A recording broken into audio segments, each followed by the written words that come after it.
Tervehdys. Terve. How are you doing, Laura? I'm doing very good. It's my favorite season is right now at our. We are living in it. So yeah, we're now is the time to spend all your time in the forest and on the fields, and really just to dive into the goodness of nature. Especially now is the season of the flowers. A lot of flowers everywhere blossoming, and so when we just came with your wife, we were in the forest this morning and just came from there, and like I'm full of flower power. Yeah, nice.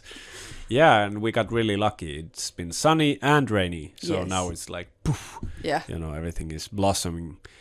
And and welcome again to another episode of Spirit of Sauna podcast, where we really take a close look at sauna culture.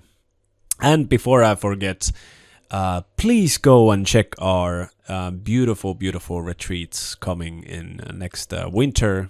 We will definitely be enjoying this, the sort of the fruits of your labor now in the winter time when it's cold and dark, but we got a sort of a scent from the summer. So you can just go to saunahealer.com and go and check it out. We're really waiting forward to it. And we're really happy to organize something like this so that it's very simple for anyone to join. Just find your way to Helsinki-Vantaa Airport and we'll take care of the rest. So go and check it out.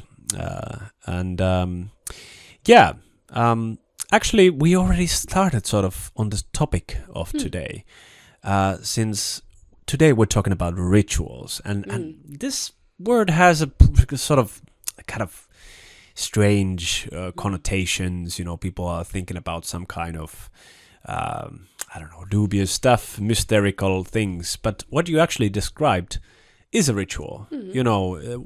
I've also thought like the Finnish perspective in such a way that, for example, when June starts, we get, like I was just answering one request, way more requests for whisks than in the wintertime or actually any time in the year.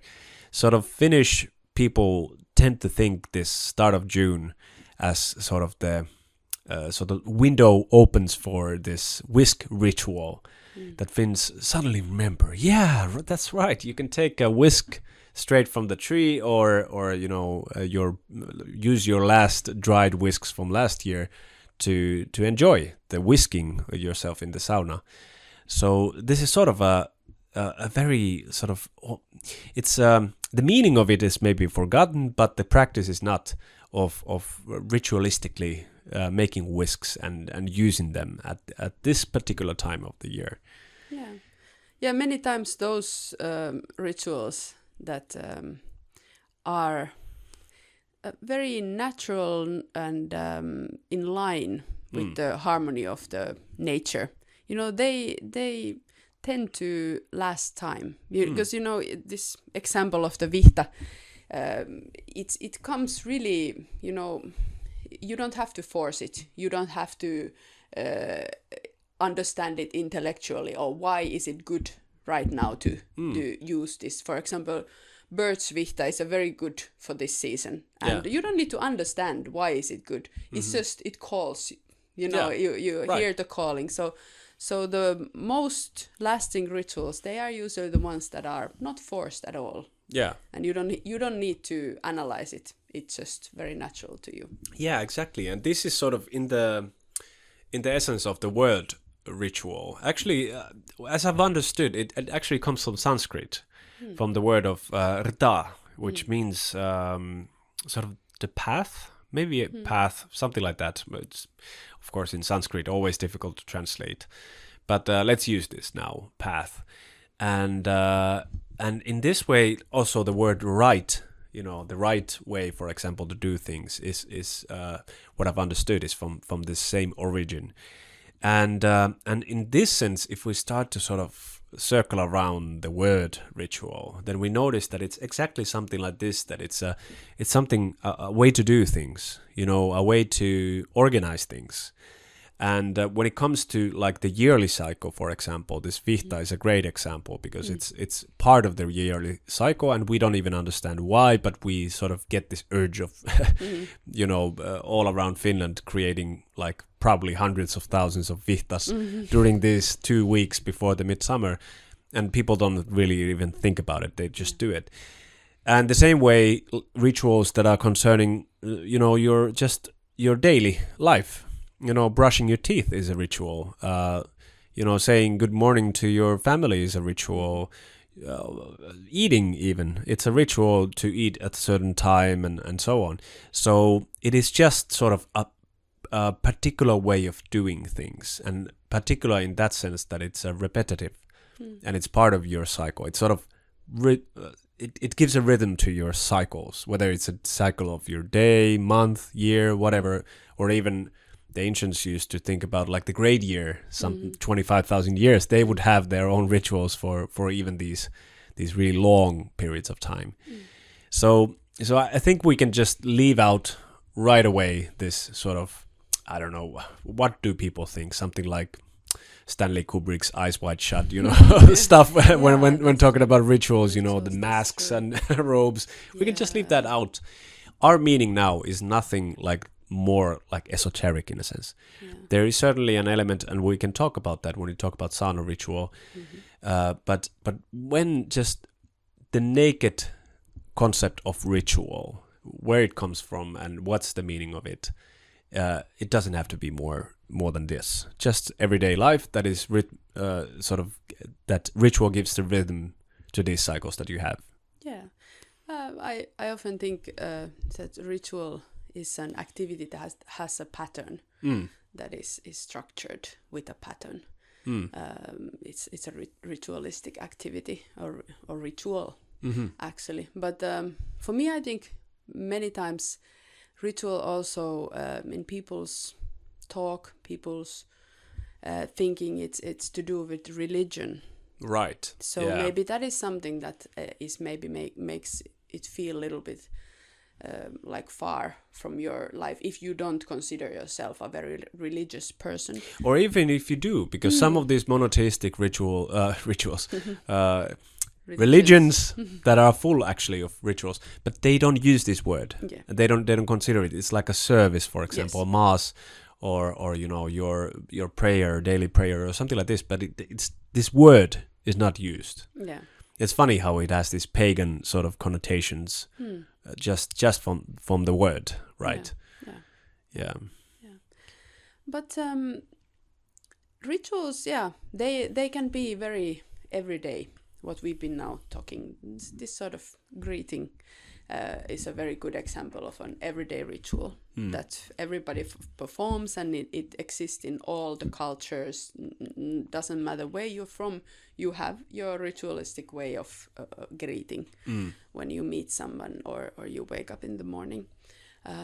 But ritual, when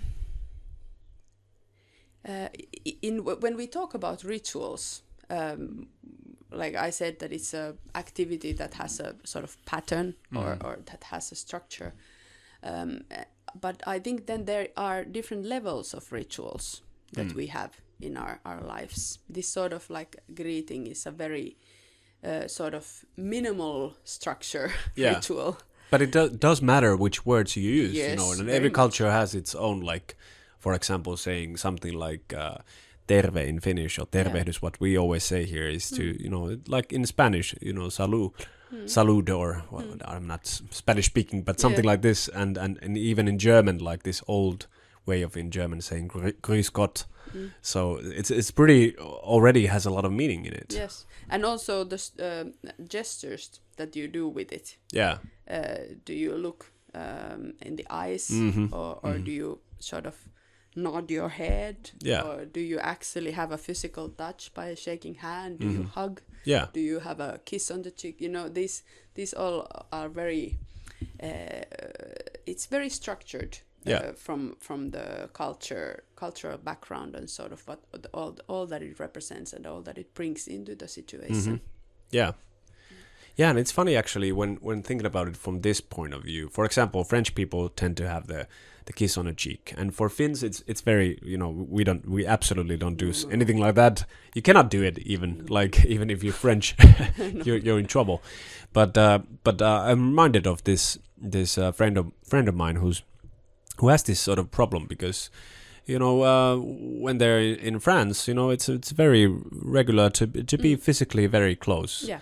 And you know, in Finland it's not. So it's a sort of a stern discussion always, like, it doesn't make me feel so good that you're so physically close. Yeah. But what I would compare this to is that, you know, for a Finnish person to go to France and see this how physically close people are is about as strange as, you know, French people coming to Finland and going to a sauna sort of ritual, which is sometimes or many times done naked, and, you know, pouring the lily. It's almost as strange. Yes. So both of these are sort of ritualistic activities, which is difficult to understand from another cultural perspective. And the same goes with India. And it's funny actually how what I noticed, and what was sort of one of the most wholesome things I learned from India is how ritualistic people's days are. Like how you have your own small temple where you do all of these small rituals. And in this way, cooking your food next to your shrine, that's a ritualistic behavior. And every day you do it, or cleaning it up, or just letting the kids run around your shrine. That's all of that has sort of ritualistic components.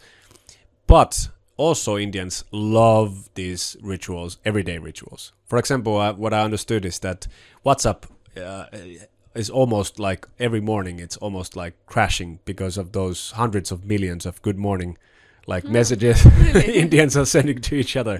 So for them it's really important to greet the day, saying to your loved ones, you know, good morning, you know, it's a beautiful day again. You know, it's sort of these two feed each other. So it's not like we can even differentiate that much whether we have like these small gestures and rituals and whether we have more things that are more even thought through. Like Indians, for example, tend to go at least once a week to the nearby temple, which is a bigger one, for a communal sort of service or communal ritual.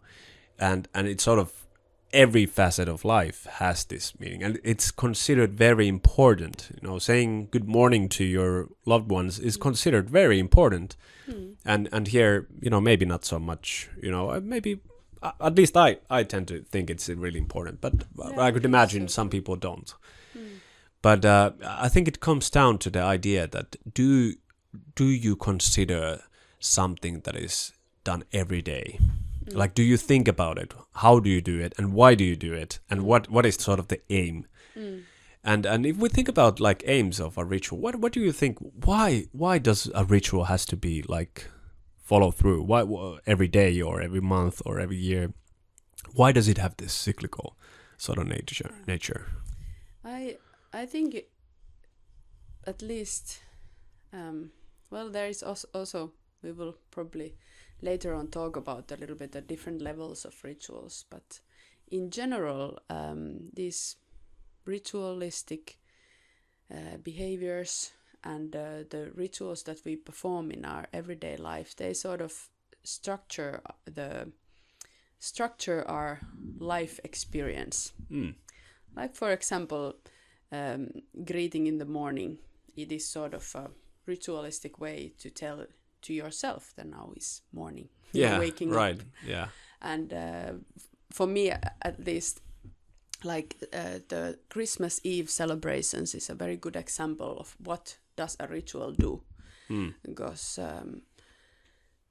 let it be a regular Thursday, and you know, it's just another Thursday. Yeah. But when that Thursday hits Christmas Eve, and you have all those rituals from the morning you wake up, you have certain things. You have those, you know, porridge, sauna, whatever it is in every family that they do, and they have the Christmas preparations already the day before. You know, it creates like the atmosphere. Even the air smells different. Yeah, you know, everything is different. It's magical. It is magical. It transforms your mundane experience into something magical or sacred, I could almost say.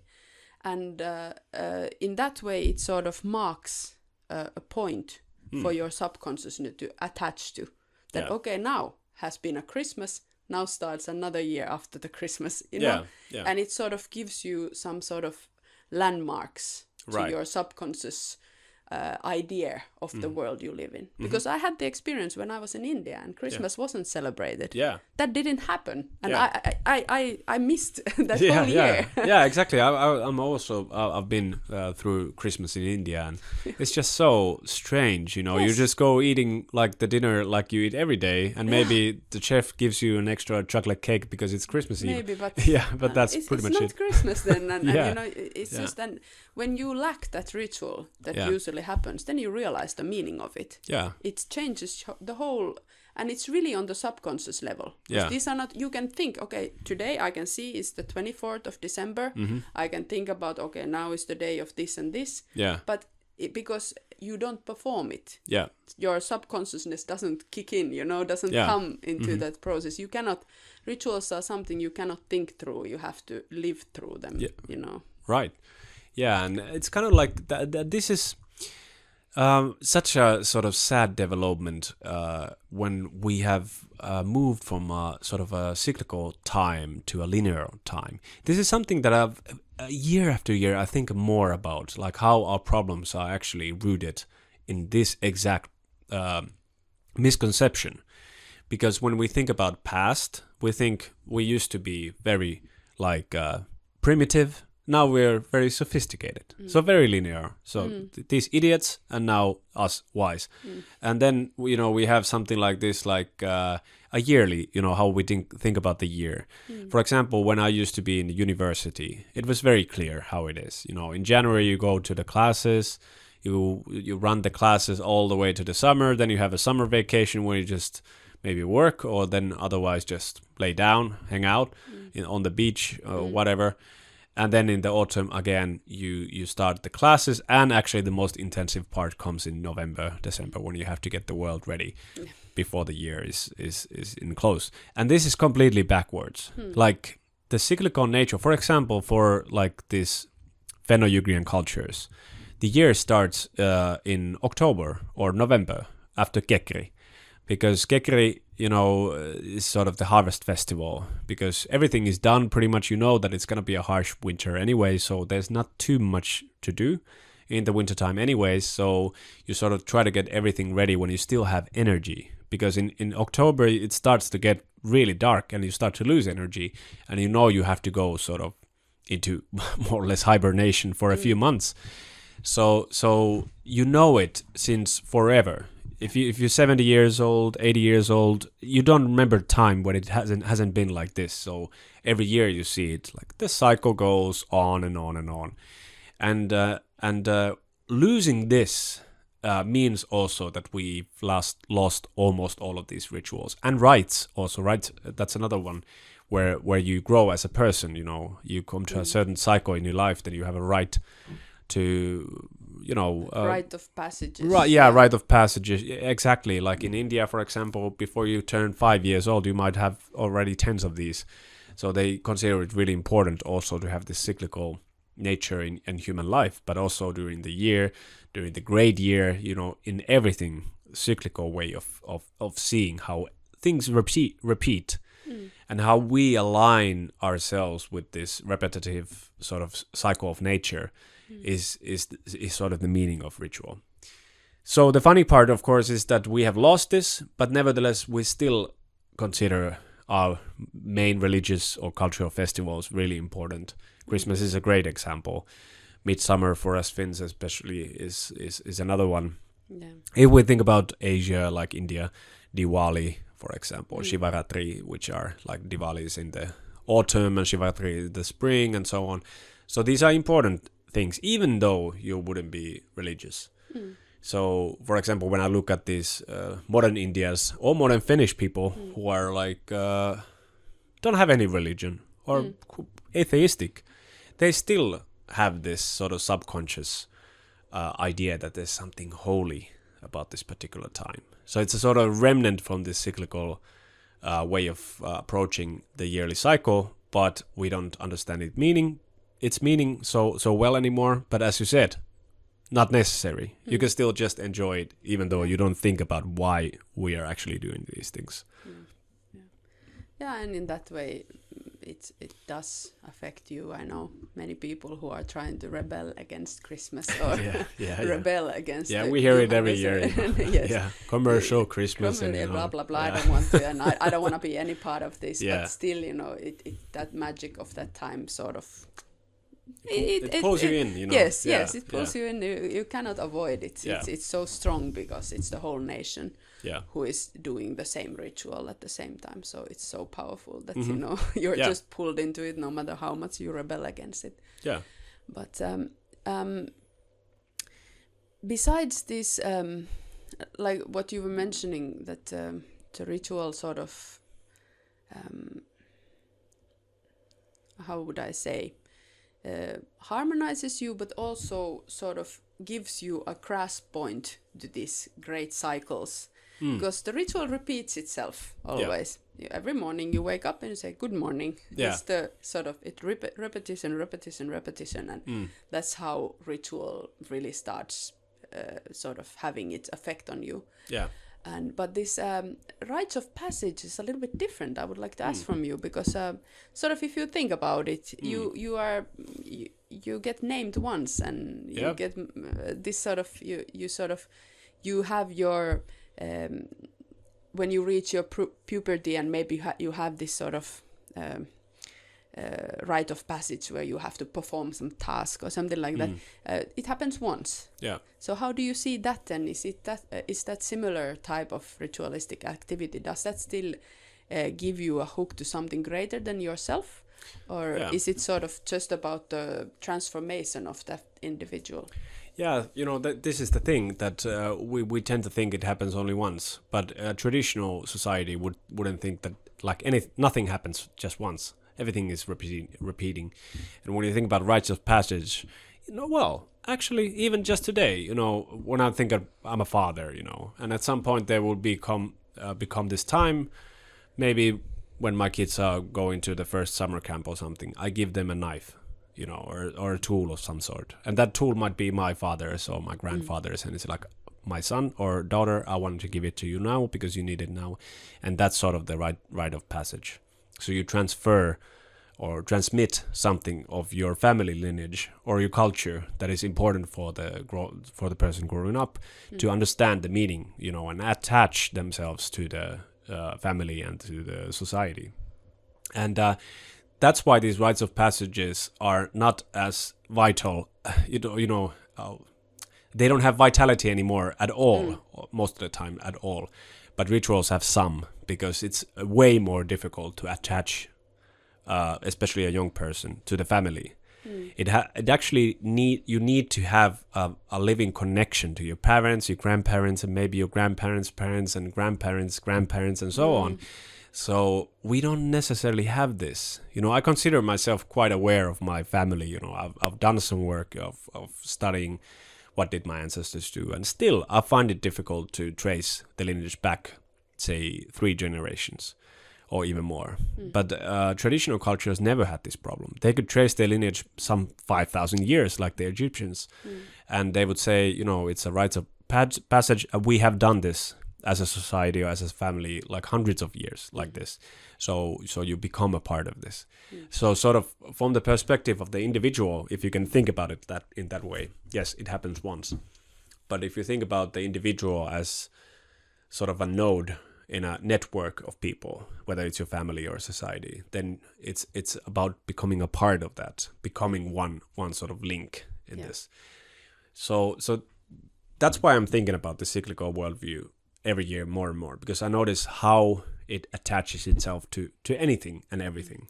Like that you don't actually think about the world as this atomized world of individuals and who have no connection to anything. Like this is a very new idea, I think, and also how we use these machine metaphors, how we use these computer metaphors, and all of this. It's just a reflection of how deeply we're lost in how the world how it actually works, because in nature there's just cycles. There's like starting from the basic points of how is life possible, you know, and we notice there's certain cycles of certain elements, like or that there's like, how does a cell work, how does a plant work, how does, you know, animals operate, how do humans operate. It's not a machine. There's nothing like a machine in there, because machine is pretty linear. It's ones or zeros, and you can have it 1, it's on, or 0, it's off, and it's basically just running electricity to like some tubulars. That's it. And then we start to think about, maybe AI can be conscious or something. No. There's nothing like that in there. It's very simple, very linear in its basic form. But what is not simple, what is not linear, is exactly this: that a family or a society can attach itself to history and future as well. You know, as part of this flow of time. But yeah, this is where these rituals become important, because what you're saying is something you can listen to and say that, yeah, okay, I agree, yes, family important, but I don't feel it. Yeah, you know, yeah. I live a life where I'm very isolated, and I don't feel the connection, and right. So yeah, this is where I have to bring up sauna. Yeah. Sauna is a sanctuary for very concrete, very you know physical experience rituals. And like what you're talking about, this rites of passage as a sort of ritual that connects you to the great kingdom of ancestors and the ones to come. Yeah.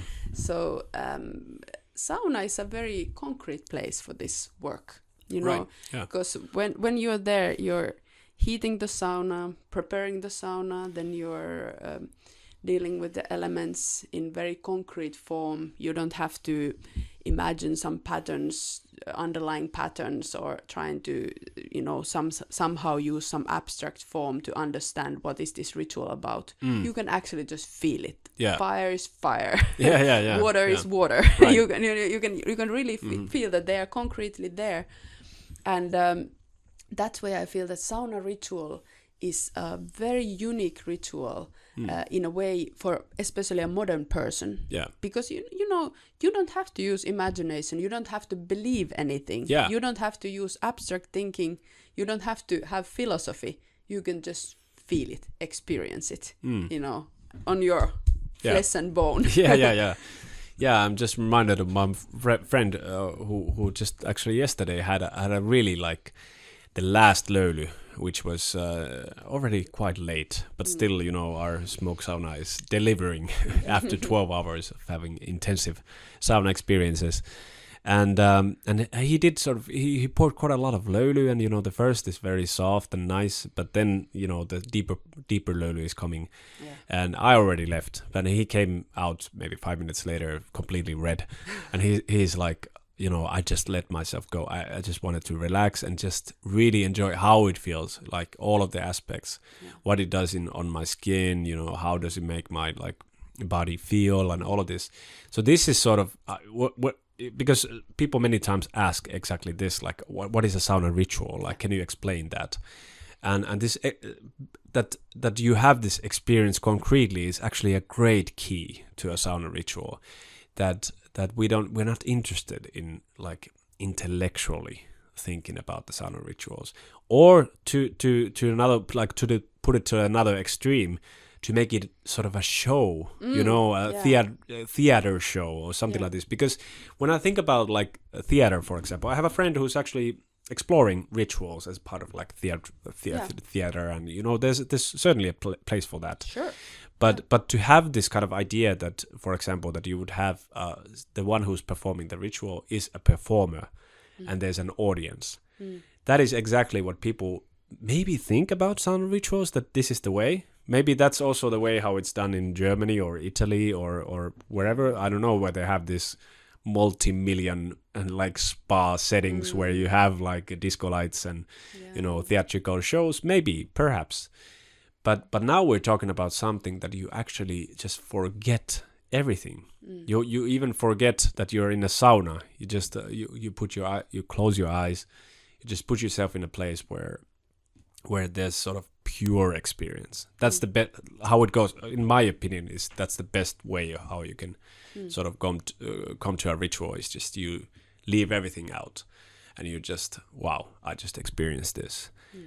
And what that experience can teach you is more or less how well, like if you can say that you learned something, you have also aligned yourself to the purpose of that particular ritual.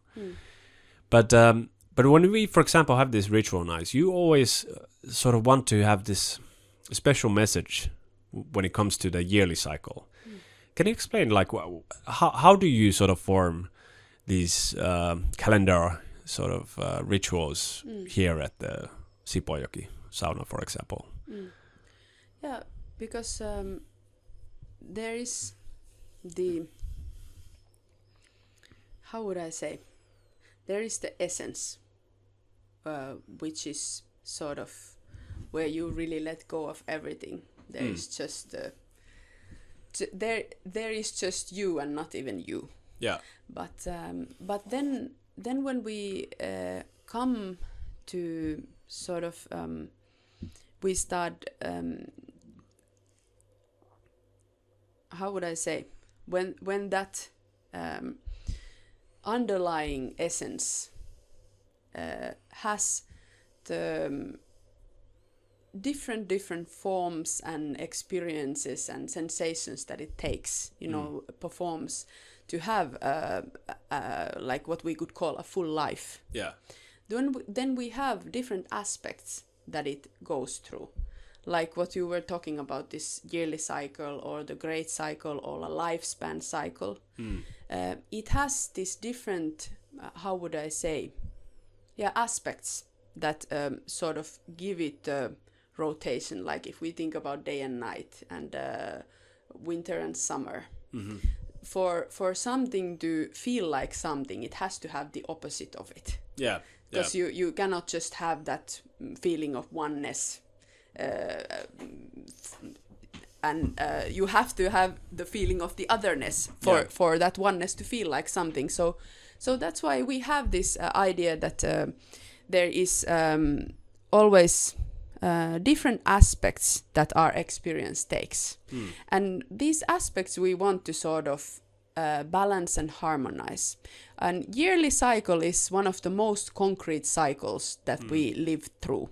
It's very easy to grasp to, because at least in Finland we have this luxury that it's very like the seasons are very well defined from each other. Definitely 4 seasons. Like definitely most of the years we have all of the 4. Yes, and they're very easily recognizable. Yeah. So to follow this yearly cycle is one of the most easiest ways to harmonize yourself with the greater cycle. And what we were talking about to sort of to have that experience of yourself as a knot in that great net of generations and great net of life. Yeah. It requires that you connect yourself to something greater than you. And a yearly cycle is a very good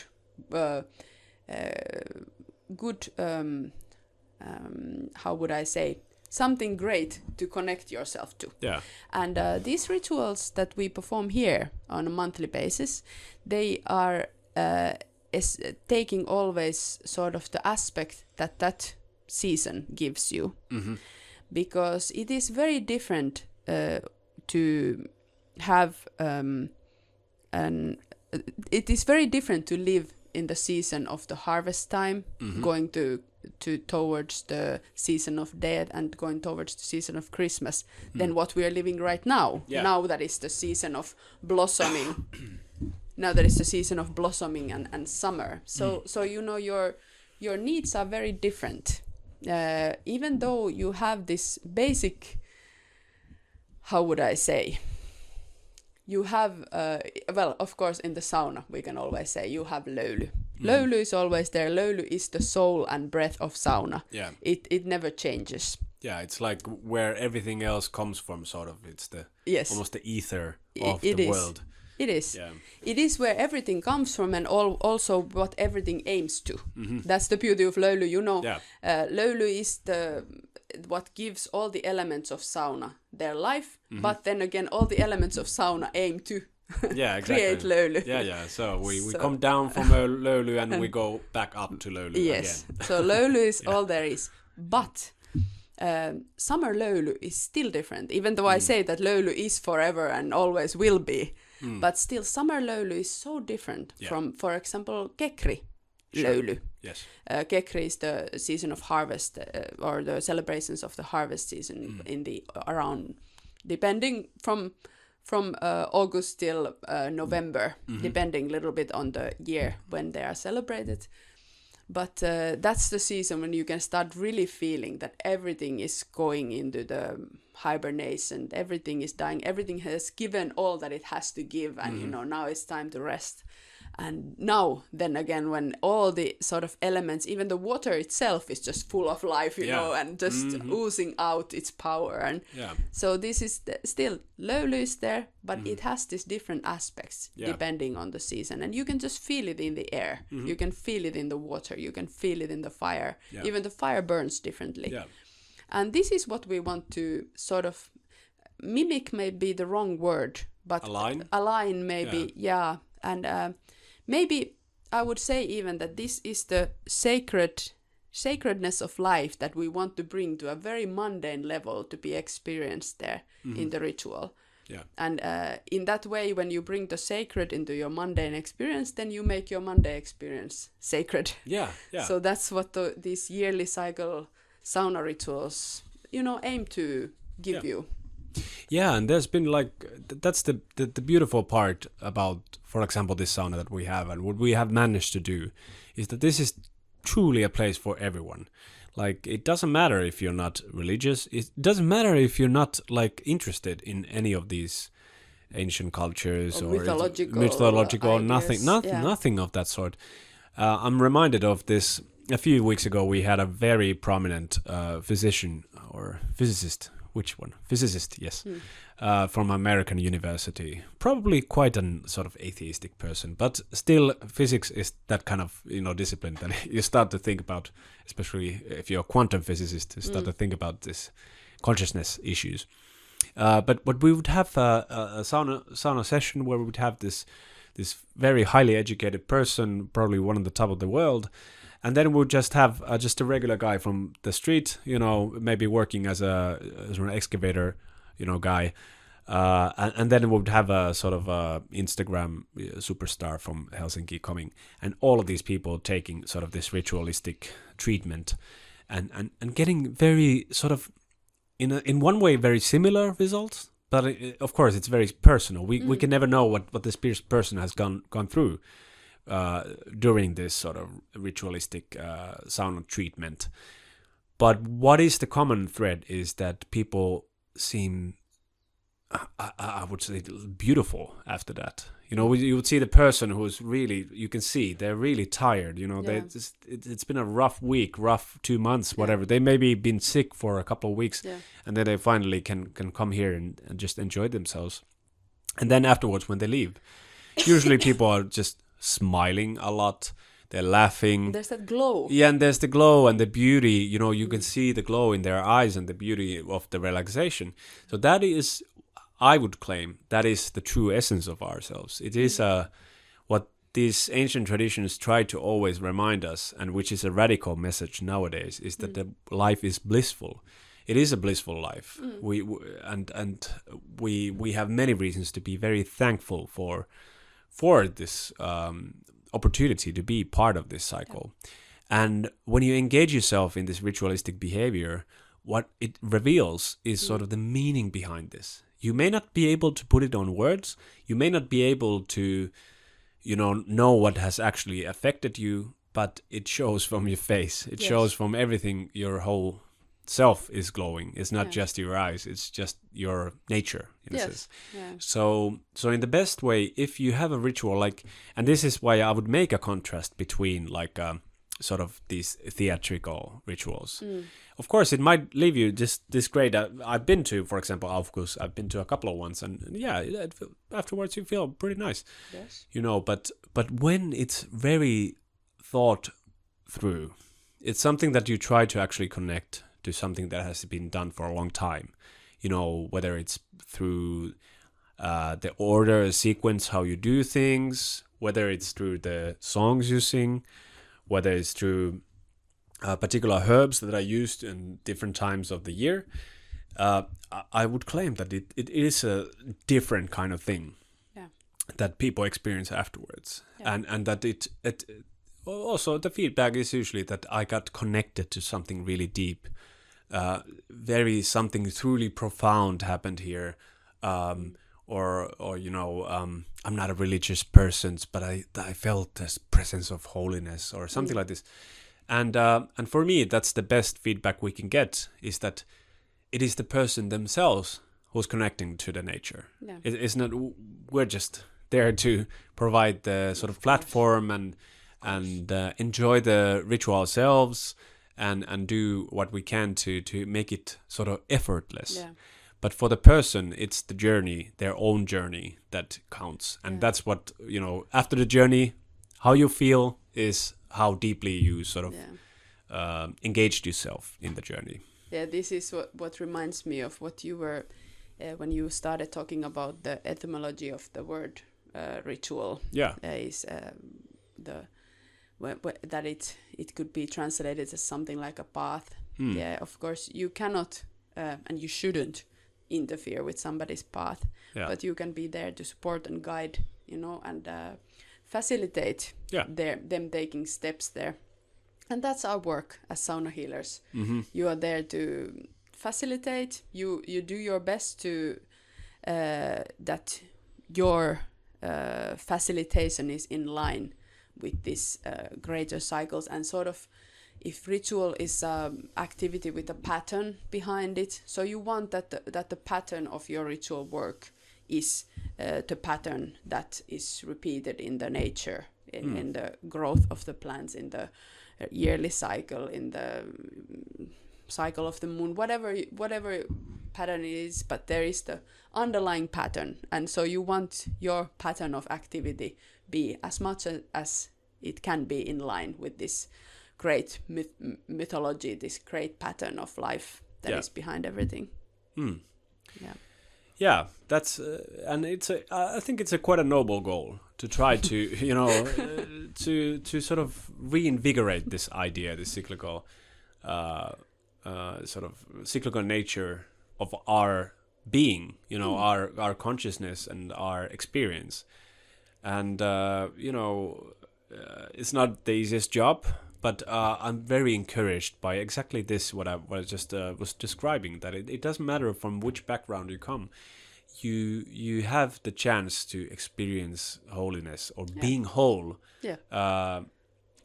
And in the best, if it happens in the best way, it's with ease, that it doesn't require studies, it doesn't require that you put a certain robe or a hat on, or it doesn't require that you sort of make a confession of your sins or none of this that we sort of learn to be afraid of when it comes to religious rituals. It's not a religious in the modern sense. But when you think about the word religare again, the Latin word, it means to unite or to tie together. Yes. So in this sense, yes, it's very religious. Very, but yes, because it does tie ourselves back with nature. Yeah. But to sort of recognize an authority to be able to enjoy it, no, nothing like that. Yeah, and many people have been very surprised how natural it is. Like, you come to a sauna ritual and you're a little bit maybe scared. Okay, what's happening now? What kind of ritual am I gonna be participating in? But when they realize that it's actually it's sauna treatments. I sing some songs that just take me along, and it's very I don't have to be something. Yeah. Also, nobody there is trying to be something. It's many times people have described, I was surprised that it was so natural. Yeah. It was easy. Right. And definitely no requirements. You remove all the requirements. Part of the ritual is to undress, get rid of everything and anything that you're supposed to be. And there it's just you, your own you, just very regular you. That is the most holy thing. Yeah, and it does connect to the previous topic we had about being naked. Because when you think about, also when we talk about rites and rituals, like what is the common thread? Is that you sort of, metaphorically at least, sort of remove something in order to, like, for example, if you have a rite of passage, you remove something in order to take the next step. So would I make an we can use this example of me giving a knife to my kid when they go into the first summer camp. Is sort of, you're removing, maybe you had a toy knife, or it's, you were a child, and it's a way of one of the rights to become sort of maybe a teenager or something like this. So you leave something behind, and when it comes to rituals, you also concretely leave something behind before entering the ritual space. And in the sauna ritual, it is your clothes. You leave that out, and then you go there naked, or sometimes in swimsuits, but preferably naked. And then you come back as another person. So this is what basically is the feeling of being whole after the ritual, is that you left something behind and you were sort of reborn in there. And that's sort of, if we want to take one scary aspect of a ritual, it is that it also aligns us to death. Death is inevitable. Most of us are scared of death, and it's a difficult topic. But rituals are also a way, and it has been since ages, like since forever, it's been the idea of accepting also this part of life. So a yearly ritual, now it's the summer, it's the full of life part of the ritual. But when we go to autumn, when we go towards winter, it is becoming the cycle of death, of dissolution. And our rituals sort of reflect this. So, it can help us to accept sort of the hardest questions of life, like how to deal with, for example, with our own mortality, with the mortality of our loved ones, but also the mortality of nature, that every year nature dies to be reborn again in the next spring. And, this ancient people were really smart in this way. They knew that it's not easy to do this alignment. They also used to work hard. Like when you think about the Kekri sauna after the harvest, like those 2-3 months before that have been grueling work, like 14 hours a day, every single day. And then you can think, okay, now I can accept to let go completely. And I can just imagine, like after the Kekri sauna, just the morning you woke up at 4:30 and it's the last day of the work and you finally got it done. You go to the sauna and you definitely come reborn afterwards. Yeah, and also, we may always think that, okay, we die so that we can be reborn, but sometimes in the sauna you start thinking, okay, maybe you're born just to get to die again.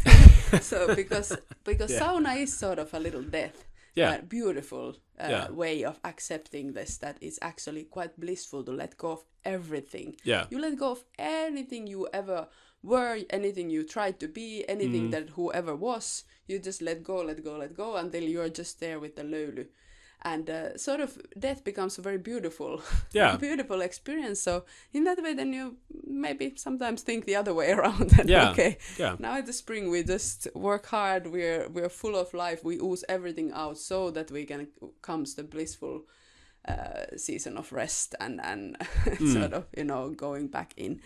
But sauna is a very unique ritual space, I would say, because this feeling, of course, like I personally, I'm a big fan of churches, especially some, like we have this Erämaa-kirkko in Finland, probably all over the world, but they're like forest church.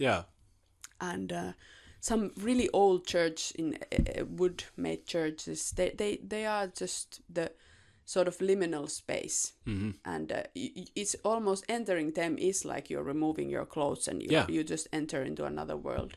But this happens for a modern person even more easily in the sauna, because sauna is such a concrete liminal space. You are there, you're without your everyday clothing, you're in a probably or could be that it's a little bit darker environment. It's moist. It's very, different from your everyday surroundings. Yeah. So you sort of, your subconsciousness sets already into this liminal space that provides you the chance for this ritual patterns to perform.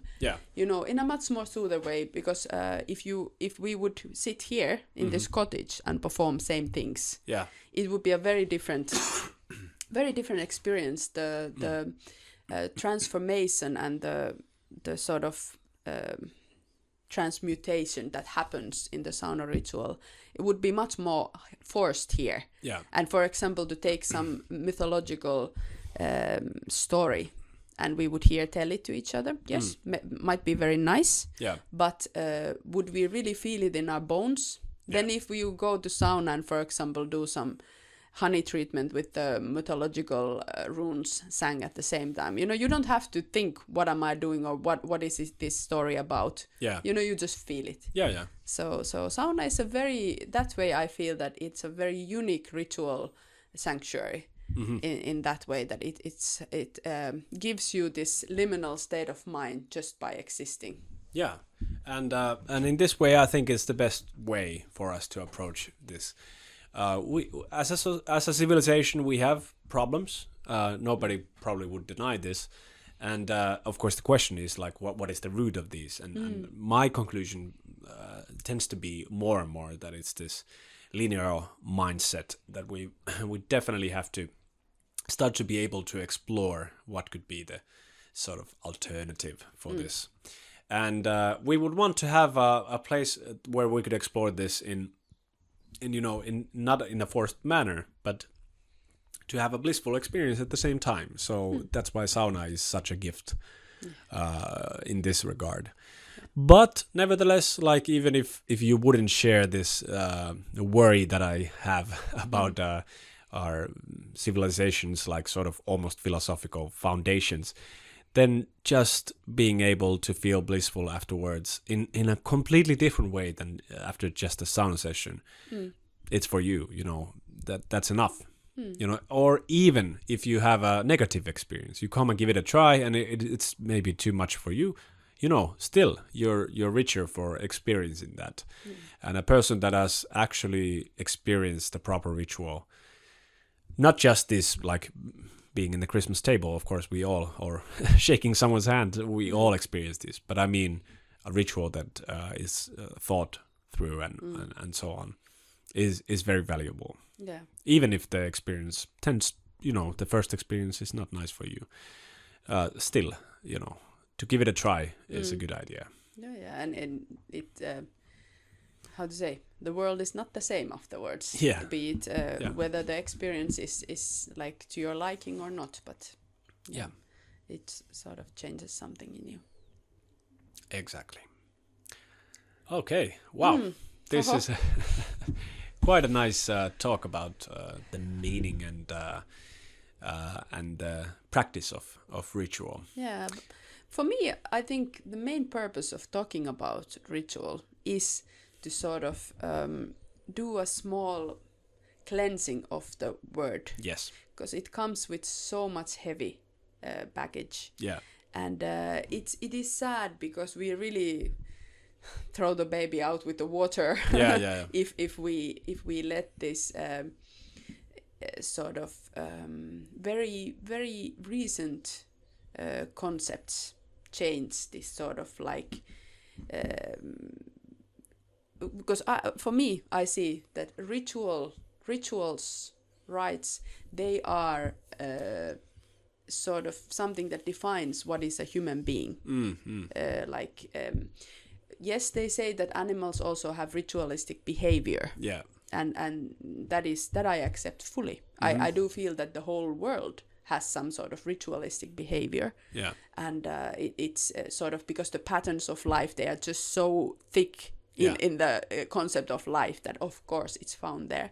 But human being has this beautiful, amazing chance to do this sort of like what I think you used the words thought through rituals. sort of where we really take the sort of mythological level, symbolical level, and make it into concrete experience. Yes. And this is something I find very unique about human beings, and in general human civilization cultures, they have always had these rituals in their core, and their temples to perform them in their core. Yeah. So this, I really feel that it's something that we can harvest so much power from, if we let it sort of that symbolic life, concept. Symbolic life is what I call it today. Yeah. To sort of come back to our everyday life. Yes, exactly, and I agree. I guess this is the meaning of this episode, and why we chose this topic is to sort of give a cleansing treatment to this word, and try to sort of even challenge sort of the preconceived conceptions about what it does mean to be a ritual. In a ritual, or to sort of partake in a ritual, more like I would see it in this way, that it's always a communal thing. But nevertheless, I would think that still, when people are asking me, can you explain more about the sauna ritual, I say, I'm sorry, I cannot tell too much. You just have to come and experience it yourselves. Yes, yeah, exactly. Because otherwise, all of this it goes out the window like right away when you experience it yourself. Then it's a personal thing. Yeah, and to add to little glory to particularly to Finnish sauna, I feel that yes, it's important to partake in a guided ritual, but also it is so important to have that chance to be your own löyly creator. Yes. Once in a while. So what is something so unique about Finland is that everybody has the chance to be their own ritual master here. Yeah. and though I value guided rituals a lot, and I do participate and guide them, I'm not saying that they're not extremely vital part of sauna, but still I say that everybody who want to truly experience a sauna ritual one way or another must have that chance to be their own löyly creator. Very nicely said. And again, thank you, dear listeners. Yes. And a special thank you to all of you people who have commented on our episodes in YouTube. I'm sorry I haven't answered to you all. I will do it now. Perhaps when I come in to have my vacation, I'll take an afternoon to really come and sort of commend your or what is it called? Give my respects to all of you listeners. And again, if you do enjoy this, perhaps you have a friend, you have a family member, you have a community member who would also be interested in these topics, and you can always just recommend us, send the link or share it in social media or in whatever way you feel is good to share the word. Yeah, also from my own side, soon is the waning moon, so then I'll have time to answer comments. So a little patience, but we do appreciate every single one of them. They mean a lot to us who takes the time to comment. Yeah. Oh, and please go and like Sipoonjoki Heritage Sauna on Instagram and Facebook. It's the place where we actually publish these episodes. So if those algorithms don't serve you well, you can always go and check out if there's a new episode out. And we also have a lot of other interesting sort of heritage knowledge we try to share there about the Finnish sauna culture and in general about the Finnish cultural heritage there, especially on these social media platforms. So small little insights on our everyday life, but also the cultural heritage. So if you're interested, please go and follow us there too. Exactly. And just remember to hit that subscribe button. Like the episode, it's a big thing for us, a small thing for you if you enjoy it, but it helps us a lot. So thank you again, Laura. Kiitos. Kiitos, Otto. And until next time. Hyvää juhannusta. So happy midsummer, because I don't know when we're going to put this out, but we're going towards midsummer. Now we're going to celebrate midsummer. Yes, that's right.